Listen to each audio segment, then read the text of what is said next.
Oi, boa Oi, tarde. boa tarde. Meninas, por que que vocês estão com as câmeras desligadas?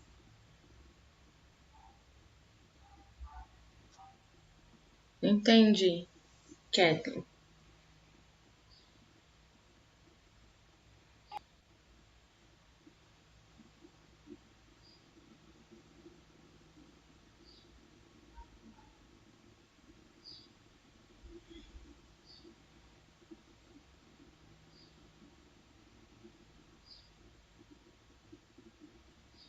Vitor Gabriel, a câmera sua tá toda escura.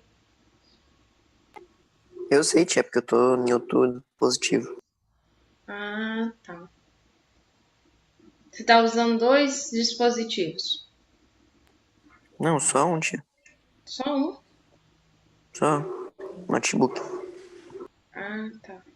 Mas a câmera tinha que estar ativa. Geralmente fica assim quando você tá tipo com o celular e notebook Meu, tudo junto. meu tia, ele tá. É porque meu celular tá descarregado. Eu coloquei pra carregar. Aí eu tô usando o notebook, mas o meu notebook não tem câmera, entendeu? Ah, Aí não tem como gravar. entendi. Ah, não, então tá bom. Vamos lá então? Tá chegando o Júlio. O Júlio ativa a câmera.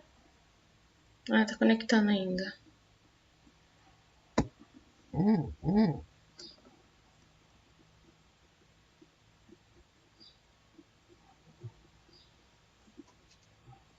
Vou fazer o compartilhamento de tela com vocês. Pega um livro de história, abram lá na página 9, tá? Ô tia, você mora onde? Onde eu moro. Vila Brasil, conhece? Não. Abaixo do centro. É um dos primeiros bairros abaixo da Praça Bom Jesus. Ah, tá.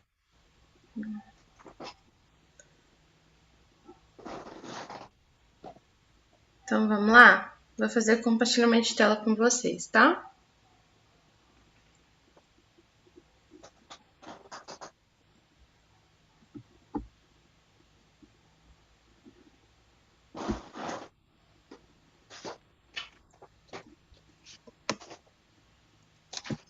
Vocês já estão visualizando? Sim. Já. Sim. É qual livro, tia?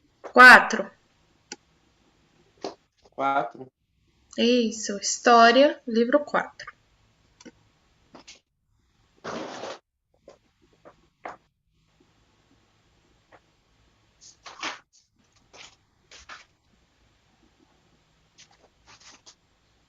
Aham, ok. Júlio, cadê a câmera? Aí. Vamos lá? Restauração portuguesa, né? 1640. Lembrando, vamos revisar, relembrar o que a gente viu até aqui, né? A gente está falando sobre a América Portuguesa, tá?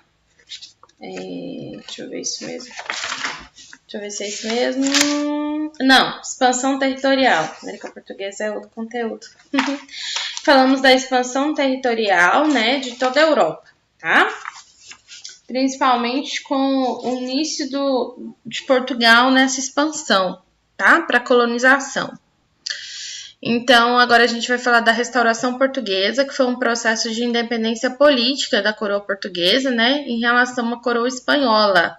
Vamos lembrar aqui que tinha um conflito entre Espanha e Portugal, vocês lembram? Por causa de território mesmo. Lembram disso? Falamos na nossa última aula. Aí teve o primeiro tratado de Tordesilhas, que dividia as colônias. Depois, por último, teve o Tratado de Madrid. Lembram disso? Não? Mais ou menos. Então, nós estamos falando sobre essa expansão. A expansão começou na Europa, principalmente com Portugal, em busca de novos territórios, né? O objetivo de Portugal era chegar na Índia, por fim chegou no Brasil. Então viu que era uma boa terra para se colonizar, e começou então a colonização e o processo de exploração. Lembrando que junto com essas expedições também veio Espanha, também veio França, e até então Portugal e Espanha brigavam por território dentro da colônia. Lembra? Aí começou algumas expedições dentro da própria colônia, que foi uma delas foi a expedição de entradas e bandeiras. E aí, por briga de território, então eles entram em um consenso de que deveriam ser feitas umas limitações entre terras. E aí o primeiro tratado foi o de Tordesilhas e o último tratado foi esse aqui que nós vimos na última aula, que foi o Tratado de Madrid, tá? Que delimita o que seria dividido entre Espanha e Portugal, certo? Resumo bem simplesinho, só para relembrar. Então, agora a gente vai falar da restauração portuguesa, que foi o processo de independência política da coroa portuguesa em relação da coroa espanhola, tá?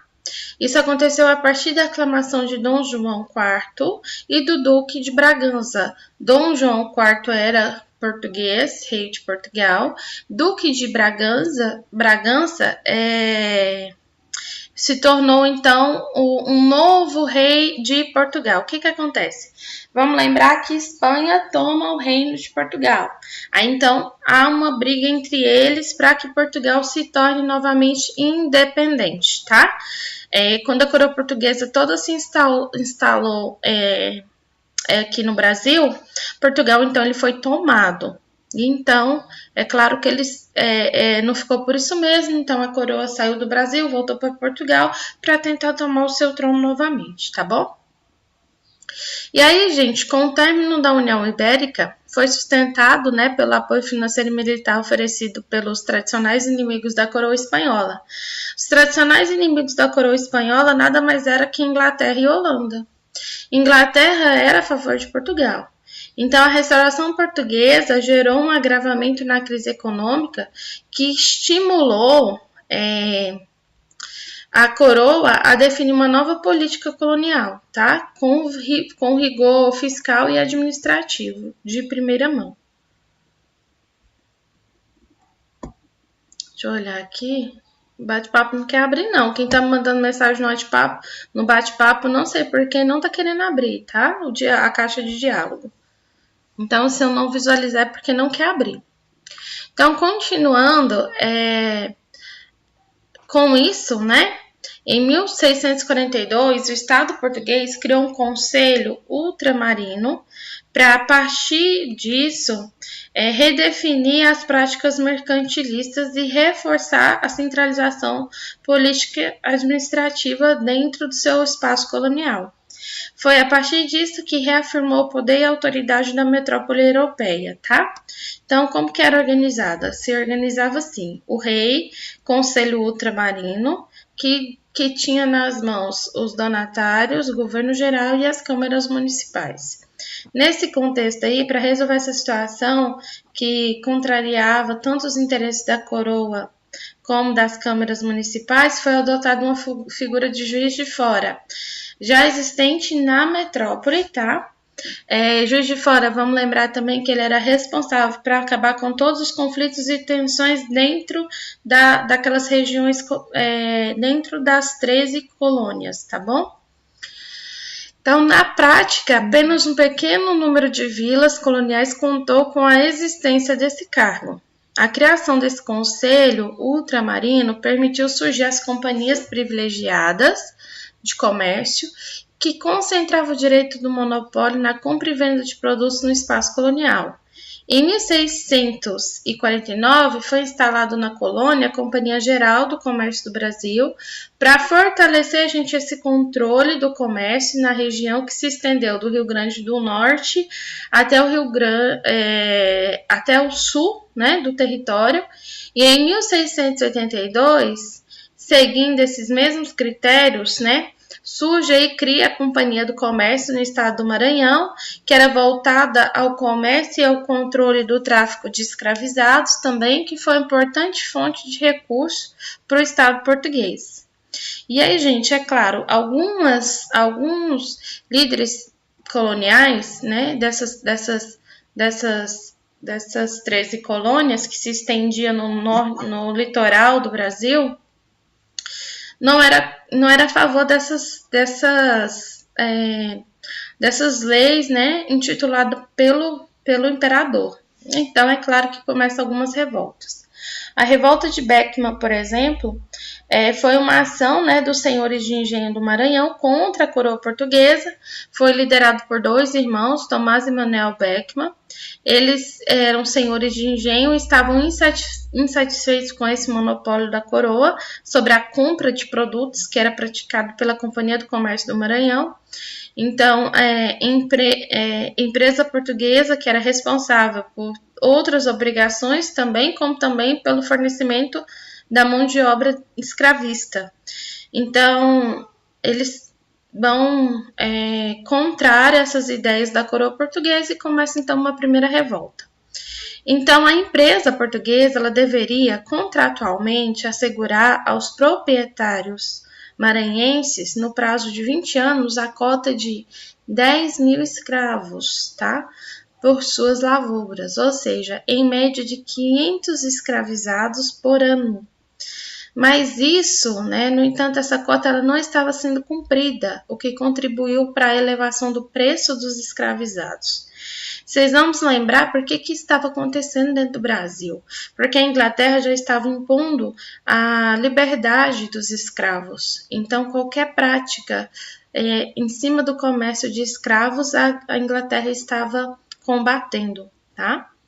Então, Portugal já não podia mais viajar para o continente africano, comprar escravos lá e trazer para o Brasil, e sim comercializar os próprios escravos dentro da própria colônia portuguesa.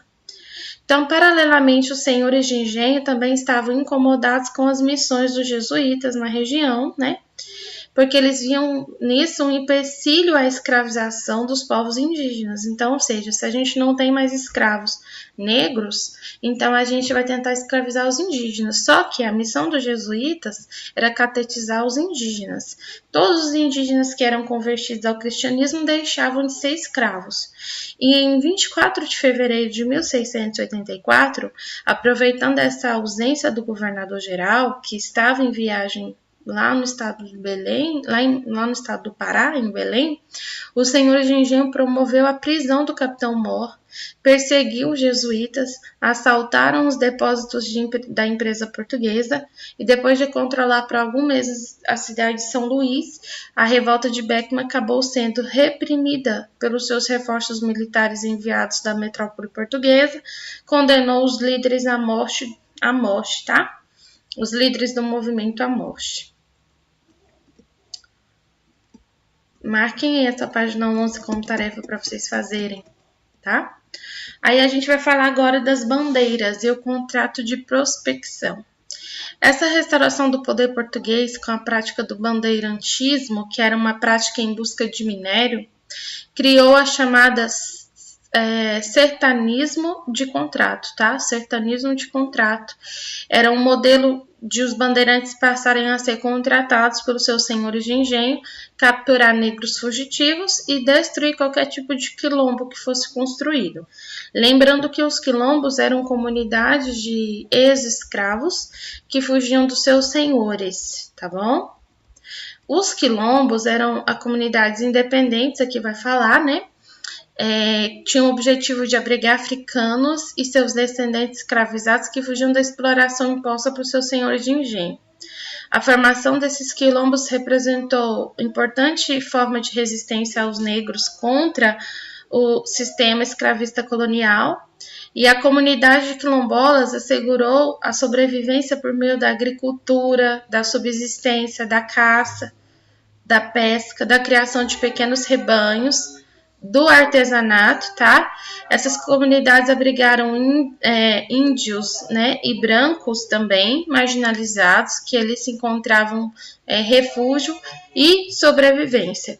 Vocês já tiveram a oportunidade de conhecer algum quilombo? Não? Eu conheci um. Até hoje eles mantêm essas práticas, tá? Viver da agricultura, da caça, da pesca.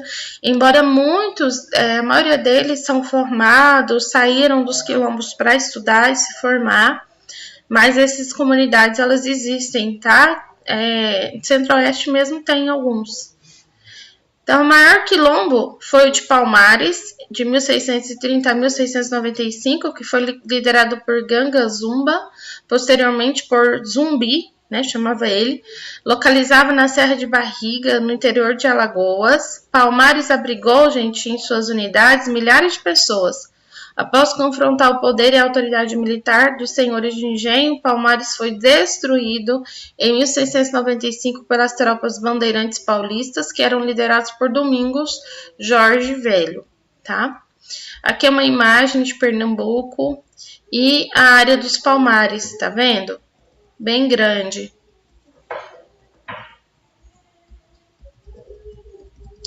Então, o bandeirantismo na região Nordeste atuou na luta contra tribos indígenas dos tapuias. Tapuias eram uma denominação atribuída pelos portugueses para dar nome aos grupos indígenas, tá? Que não falava línguas que pertenciam ao tupi, tá? E viviam mais afastados aí do litoral. Então, eles ofereciam resistência à expansão de atividades coloniais nos seus territórios. Se destaca aí a Guerra dos Bárbaros, que se dividiu em dois momentos, que é a Guerra do Recôncavo e a Guerra do Açu. Logo após a expulsão dos holandeses, os colonos portugueses entraram em choque com os indígenas tapuias, que foi diante da resistência indígena que os colonos apelou para o sertanismo contratado. Então eles foram décadas de luta. Então os indígenas eles foram derrotados em 1713. Os bandeirantes paulistas foram os principais apoiadores dos senhores de engenho da região. As expedições foram em busca de metais, como eu disse para vocês, que se intensificou no século XVII, principalmente a partir de trilhas que foram abertas pelo bandeirante Fernão Dias Paes Leme, que conduziu os bandeirantes à descoberta dos primeiros filhões auríferos, tá? Do atual território de Minas Gerais, os primeiros ouros encontrados, e Antônio Rodrigues de Arzão, que descobriu as primeiras jazidas de ouro em 1693, posteriormente Tomé Pontes del Rey, que descobriu o ouro nas redondezas da região de João del Rei, Manuel Borba Gato, em Minas, na região de Sabará, e em 1719, Pascoal Moreira Cabral, às margens do rio Cochipó-Mirim, que descobriu o ouro na região do Mato Grosso. Bartolomeu Bueno descobriu jazidas auríferas na região de Goiás, tá? E nesse mesmo ano ocorreu as primeiras descobertas dos diamantes no arraial de Tejugo, que é a atual Diamantina, em Minas Gerais. Por isso o nome Diamantina. Então, o bandeirantismo, além de revelar a riqueza aurífera do território brasileiro, estimulou muito a ocupação no interior pelos colonos, que contribuiu para esse desenvolvimento de uma nova sociedade à base da atividade econômica de exploração de minério, tá? Esse minério entra ouro, pedras preciosas, tá bom? Formando aí uma nova hierarquia econômica e cultural também. Vocês estão acompanhando o que eu estou dizendo ou tá rápido demais? Falam para mim saber. Vocês estão entendendo? Sim. Administração pombalina, agora, perdurou por 1750 até 1777. Foi o primeiro ministro do governo de Dom José I, o chamado Sebastião José de Carvalho, conhecido como Marquês de Pombal. Ele foi responsável por uma série de reformas em Portugal e em suas colônias também. Influenciado pelo pensamento iluminista, as suas medidas, elas tinham o objetivo de aperfeiçoar a administração, sanar as dívidas da coroa. Então, Pombal, como o retrato está aqui, ó, esse retrato é um retrato dele, ele acreditava que deveria fortalecer, né, Portugal, suprir a necessidade de ter medidas, cortar algumas medidas da corte, tá? Principalmente a influência do clero e da nobreza. Nesse sentido, ele determinou alguns cargos administrativos deveriam ser ocupados por funcionários que tivessem uma formação acadêmica ou um conhecimento técnico para exercer a função, tá bom? Dessa forma, cortava aí, né, um pouco dos privilégios de títulos da nobreza e das altas patentes militares também. Em relação a essa política econômica, Marquês de Pombal ele procurou trazer estratégias para possibilitar a modernização desses setores produtivos, superar a dependência, né, em relação ao capital inglês. Também a dependência financeira da Inglaterra, que foi se originando em partes, tá, das dívidas contraídas por Portugal nesse processo de restauração. E aí, com a extinção da União Ibérica, com a Espanha também, Pombal ele incentivou o setor manufatureiro por meio de tarifas protecionistas, aliadas a uma política de interesse de fiscalização às colônias portuguesas, em especial do Brasil. Em relação ao Brasil, as medidas buscavam eliminar a presença dos poderes políticos que atuavam na colônia, de forma bem paralela mesmo aos interesses da autoridade metropolitana. Tá? Principalmente entre elas, tirar a autoridade e a ação da Igreja Católica da colônia. Então, com a extinção desse sistema das capitanias hereditárias, as capitanias hereditárias eram sedes coloniais que se estendiam em 13 colônias no litoral do Brasil, tá? Pombal ele eliminou a presença particular da administração do território, que transformava em capitanias da coroa, subordinadas exclusivamente à autoridade do vice-rei, o título que desde 1720 era exercido pelo governador-geral. Como eu disse para vocês, o governador-geral ele era o responsável para controlar todo o comércio nas capitanias hereditárias e também acabar com todos os conflitos, tá? Então, quando a gente fala as ideias iluministas, vocês lembram do pensamento iluminista, o que era?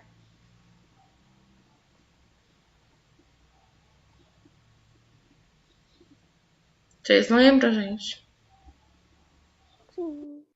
Sim? Quem não lembra, o livro de vocês traz a descriçãozinha aqui do lado, que foi aquele movimento intelectual, que se levantou contra algumas doutrinas da Igreja Católica, tá? Voltado mais para o estudo e para a ciência, a centralização no homem e não na divindade, como era imposto pela Igreja Católica, o pensamento crítico, tá? É isso aí. Então, com a extinção desse sistema de capitanias hereditárias, Pombal eliminou a presença, como eu disse para vocês, né, da administração do governador-geral e também o anticlericalismo de Pombal, tirando ali a autonomia da igreja, que foi percebido nas iniciativas de afastar a igreja das escolas e universidades do reino português e expulsar os jesuítas do território da metrópole, tanto da colônia, como eu disse para vocês. Em Portugal, por exemplo, a grade curricular da Universidade de Coimbra foi reformada e os estudos científicos e tecnológicos eles foram priorizados, porque como a igreja que dava educação, todos os estudos eram voltados à religião, nada de ciência, tá? Nada de estudo tecnológico e nem científico. Em relação à Companhia de Jesus no Brasil, que também era uma organização criada pela Igreja Católica, Pombal avaliava a presença dessa ordem naquele momento como um Estado dentro do próprio Estado, devido à sua forte influência na vida política e social também, além de enriquecimento econômico que foi alcançado pelos jesuítas na América Portuguesa. Então, para compensar a expulsão dos jesuítas, que dirigiam a educação e o ensino na colônia, Pombal instituiu um ensino laico, que era um ensino mantido pela própria coroa, que era sustentado em meio de um novo imposto e subsídio literário também.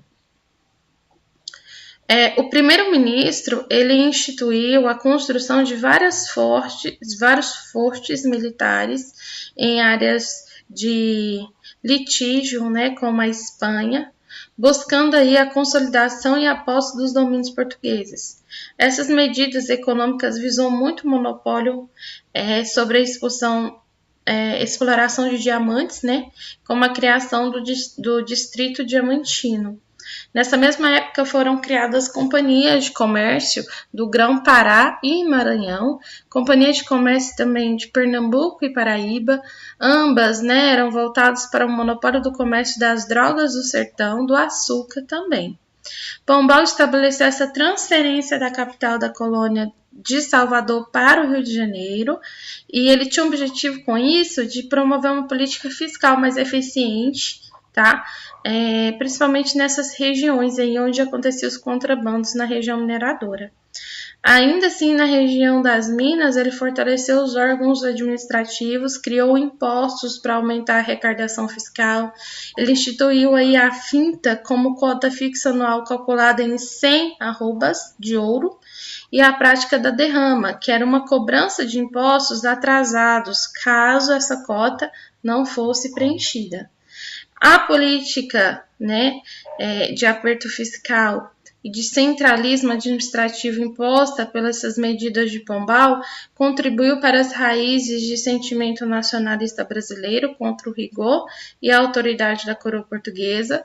Os primeiros movimentos separatistas coloniais, Conjuração Mineira, Conjuração Baiana, não por acaso emergiram no contexto da afirmação dessa política aí, tá?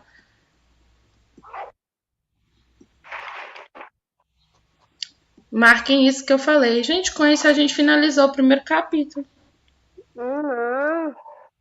Nossa, que rápido, nem eu vi. Meninos, então para a tarefa, eu quero que vocês marquem. Terminou rápido. Hã? Terminou rápido. 17 também, pra vocês fazerem, tá? Depois eu vou enviar a correção. Eu vou enviar a correção pra gente concluir esse livro logo, tá? Beleza. E aí a gente finaliza o primeiro capítulo e a gente entra no último, que é Economia e Sociedade da América Portuguesa. Tá bom? Só para introduzir para a gente terminar, no Brasil, né, os portugueses eles encontraram a presença de um solo de massapé, que quer dizer um solo de cor bem escura, fértil, que é um solo característico da região Nordeste, um clima quente típico da região também, e com a experiência obtida por eles nas ilhas de Açores e Madeira, a implantação de engenho do açúcar foi a solução encontrada para tornar a colônia ocupada e lucrativa. E a implantação também dos engenhos exigia aí altos investimentos necessários para adquirir as máquinas, escravos, navios para levar a produção para a Europa. Então a coroa portuguesa ela recorreu ao financiamento oferecido por banqueiros flamengos do sul da Holanda, tá? A Holanda exigiu de Portugal o privilégio de transportar, refinar e distribuir boa parte da produção açucareira no mercado europeu, garantindo aí para os seus cofres, né, um considerável lucro nesse negócio. Com isso, a gente fica aí cenas para os próximos capítulos, que a gente vai falar da economia canavieira e de todas as economias que se teve dentro do Brasil. Tá bom? Perguntas? Dúvidas?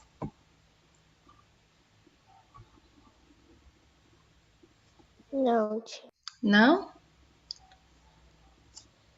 Tá. Não. Então, ótimo. Acabamos o primeiro capítulo. Iniciamos uma introdução breve do segundo capítulo. E aí a correção, igual eu disse para vocês, eu vou enviar depois, tá? Porque aí a gente aproveita para concluir o livro logo, tá bom? E é isso, meninos. Fiquem com Deus, a gente se vê amanhã, tá? Com Deus também. Tchau, tchau. Tchau.